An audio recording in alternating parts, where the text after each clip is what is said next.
Bonjour à tous, donc nous nous retrouvons pour les créas de Nini sur la chaîne pour apprendre le crochet. Donc comme je vous avais promis la dernière fois, je vous ai fait un petit topo sur la représentation des points de base du crochet dans les diagrammes, les petits schémas que vous pouvez retrouver ou les explications écrites. Alors, bien évidemment, en général, si vous avez un petit livre d'explications, c'est noté. Hein. En principe, dedans, il y a les légendes, hein, tout est noté, que ce soit pour les explications, les abréviations ou pour les dessins. Mais si jamais vous retrouvez, vous trouvez un petit schéma à faire sur Internet, mais qu'il n'y a pas les explications, ben, au moins vous saurez lire les diagrammes. Hein, ou des explications aussi. Quand on ne connaît pas, c'est pas évident. Donc, en fait, pour ce qui est des diagrammes, c'est-à-dire les petits schémas, donc en fait, on va avoir des petits ronds pour la maille chaînette ou les mailles en l'air, un petit rond tout noir pour la maille coulée, une petite croix pour la maille serrée, un T avec une barre oblique pour la bride, le même T avec cette fois deux barres obliques pour la double bride, et pour la triple, le T avec 3 barres sur le T. D'accord? Si on vous demande de relier ensemble des brides, vous allez avoir ce genre de schéma, c'est-à-dire 3 brides que vous fermez ensemble. Je vous montrerai comment faire. Si on vous demande de faire 3 brides dans la même maille, ce sera ce schéma-là. Ça, c'est pour des augmentations ou pour faire un petit effet de dessin. Donc, on vous dira, on part de la maille en dessous et on fait 3 brides qui partent de la même maille. D'accord? Donc, si on reprend, admettons, si on fait le diagramme de ce qu'on a fait tout au long de ces petites vidéos. Donc, qu'est-ce qu'on est? On est parti du nœud magique. Bon, ça, c'est moi qui l'ai inventé. Hein. Vous ne le verrez pas hein, dans les choses. Donc, vous faites votre petit nœud magique et vous faites vos mailles en l'air. Donc, vos mailles en l'air, 9 mailles en l'air. Donc, les petits ronds. Ensuite, qu'est-ce qu'on a fait? On a monté en faisant 2 mailles en l'air. Donc, vous voyez, hop, au-dessus, 2 mailles en l'air. Puis, on a fait un rang de mailles serrées. D'accord? Mailles serrées. Puis, on est remonté à nouveau avec 3 mailles en l'air. Si on a fait des brides. Donc, pour les brides, 3 mailles en l'air. Et on a fait tout notre rang avec des brides. Donc, le T avec une barre oblique. D'accord? La chaînette, les premières mailles en l'air ne constituent jamais le premier rang. Hein? C'est le premier rang, ça va être en fait celui où vous allez faire les mailles serrées. D'accord? Le deuxième, ça sera celui-ci. La maille chaînette n'est pas le premier rang, c'est la base. Donc pour lire le diagramme, bien évidemment, il y a un sens. Parce que, comment dire, votre travail, vous le tournez et puis vous repartez. Mais sur les dessins, on va pas vous dire de tourner d'abord le travail. Et on est obligé de, admettons, si c'est un petit carré ou une petite pochette, ça va monter comme ça, donc ils vont pas, ça va pas toujours être à la suite. Donc il y a un sens pour lire les diagrammes. Donc, on part de notre nœud magique, on fait nos mailles en l'air, d'accord? Donc on va partir et on va dans ce sens-là. Et ensuite, quand on est arrivé au bout, on monte les mailles en l'air pour tourner le travail et continuer. Et donc du coup, on fait ça, on monte et on repart dans l'autre sens. Donc le diagramme, on le lit. Les mailles en l'air, je monte et je repars dans l'autre sens. D'accord? C'est comme ça qu'on lit.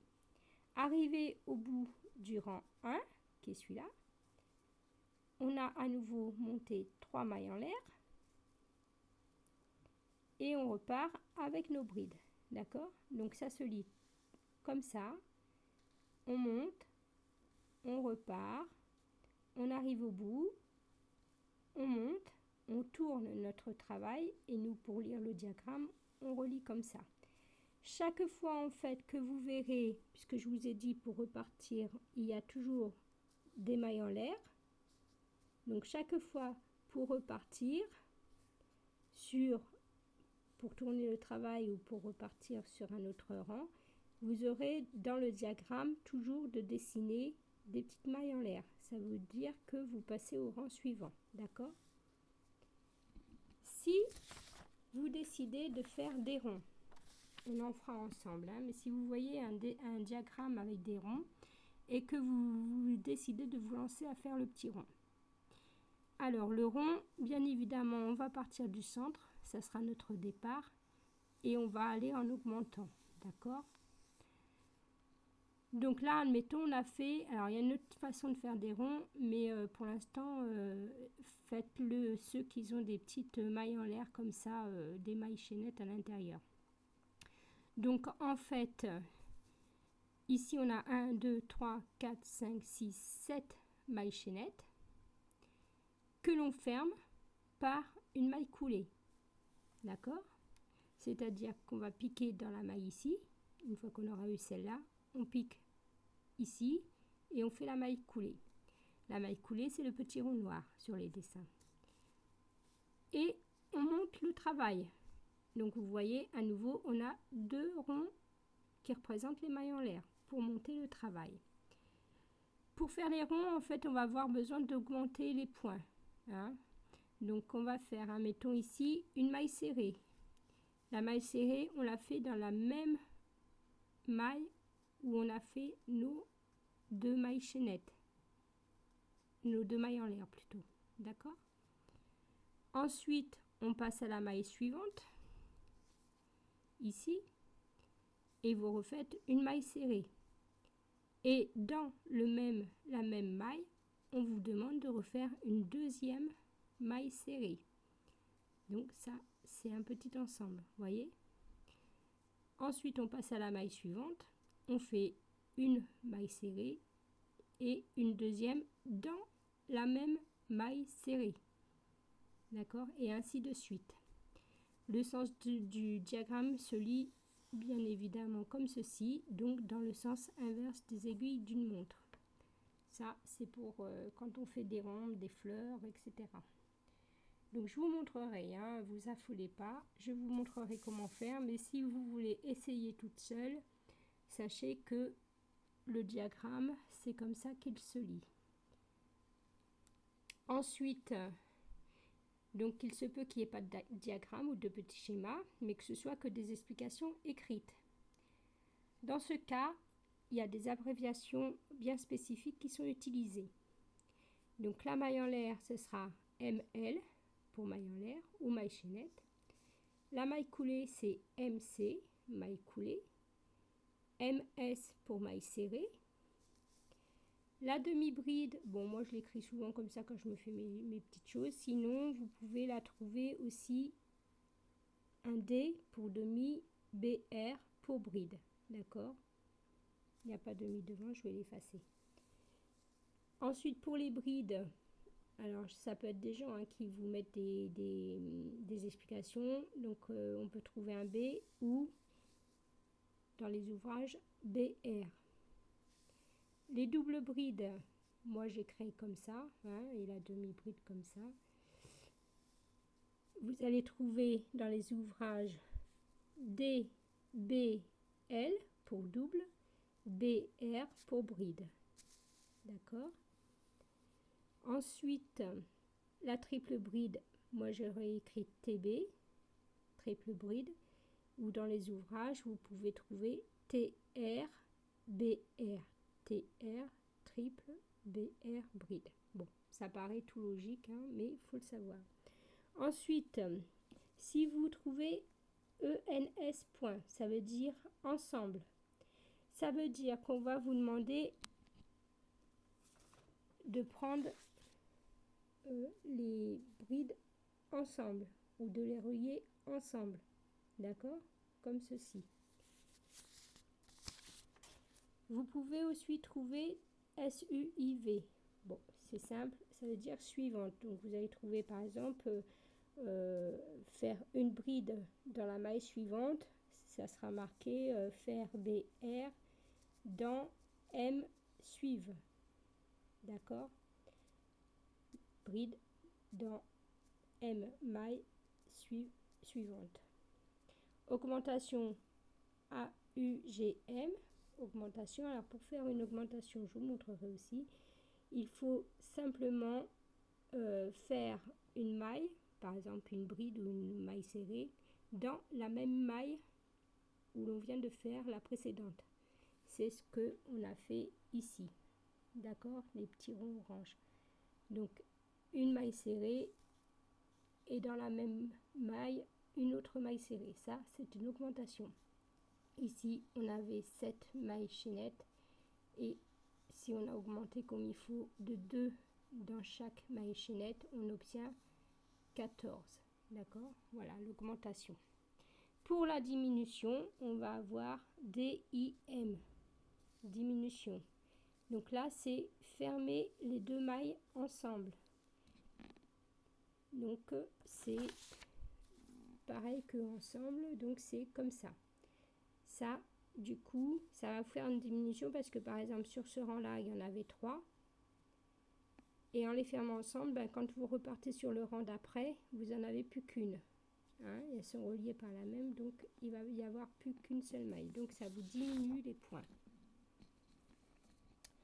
Ensuite, il arrive fréquemment de devoir répéter les instructions plusieurs fois.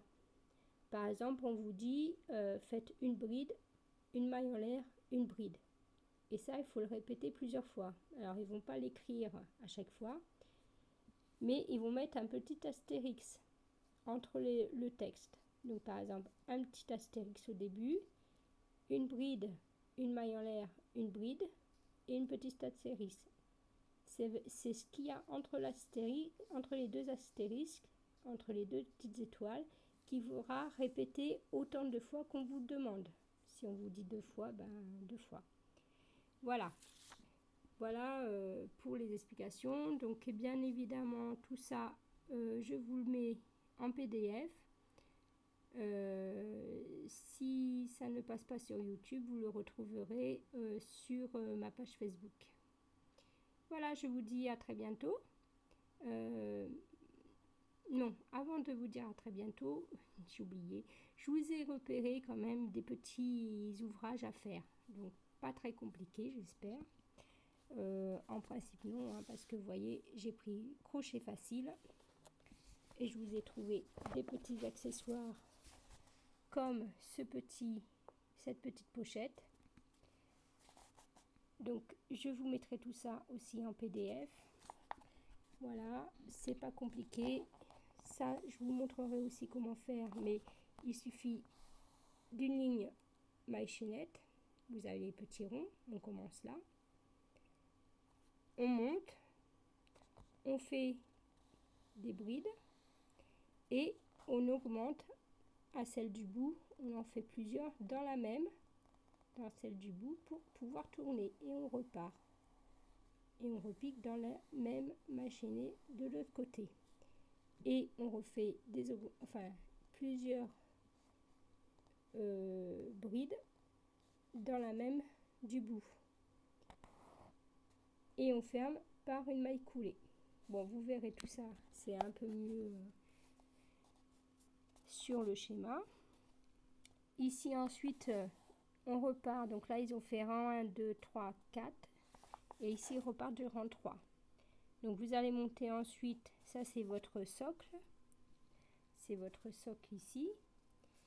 Et ensuite, vous allez monter votre petite pochette.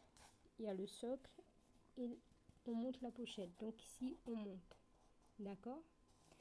Et ici, la petite languette, elle est représentée ici. Vous voyez, c'est pas compliqué. C'est des mailles chaînettes, mailles en l'air, des brides. D'accord? Et vous voyez que pour faire la boutonnière, on a procédé. Alors en fait, ils n'ont pas fait des mailles coulées ici pour passer à la suivante. Ils ont simplement fait le rang de brides, monté le rang, refait des brides, 2 mailles en l'air pour faire le trou, et à nouveau des brides. Et on remonte, et on remonte. On finit par les mailles serrées. Voilà, ça, je vous mets ce petit ouvrage. Si jamais vous avez des soucis pour les faire, vous me mettez des petits mots en commentaire, YouTube ou Facebook. Donc j'en ai un troisième, c'est initiation au crochet. Donc vous voyez, hein, c'est pas compliqué. Alors vous voyez, vous pouvez faire des petits ouvrages comme ça. Donc là, c'est pas compliqué non plus. Hein. Ce sont des mailles serrées. Et une languette pour tenir la montre. Voilà, il faut récupérer un cadran. Bon, celui-là, je vais pas vous le mettre. Je vous en avais repéré un autre. C'était pour... Alors, où est-ce qu'il est? Parce que j'ai pas mis ma page. Voilà. Un petit portefeuille. Ça, comme ça vous entraîne à faire des mailles serrées. Ici, c'est que des mailles serrées. Ici, c'est une petite bordure en bride avec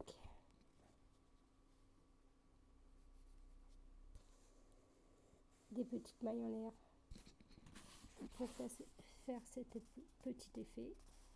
Donc ça fait très joli. Et pour les changements de couleur, bon, les points c'est toujours les mêmes. Les changements de couleur, ici vous avez du noir, je sais pas si on voit bien, et après du rouge. Voilà, donc c'est le changement de couleur. Et on repart sur l'autre couleur. Là, il n'y a que 2 couleurs. Hein. Je vous montrerai aussi comment on fait les changements de couleur. Et vous avez bien entendu toutes les explications ici. Alors au niveau du temps, ça dépend hein, de votre façon de travailler. Hein. En moyenne, par exemple en moyenne pour cet ouvrage, c'est 1h30 qui est noté. Hein, si vous êtes tout le temps dessus aussi. Hein. Et vous voyez, on vous met ce qu'il faut exactement comme laine et ce que ça va faire comme dimension. Voilà, donc je vous mets tout ça, si c'est pas sur YouTube, sur Facebook. Voilà. Je vous dis à très bientôt et je vous souhaite bon travail. À très bientôt. Au revoir.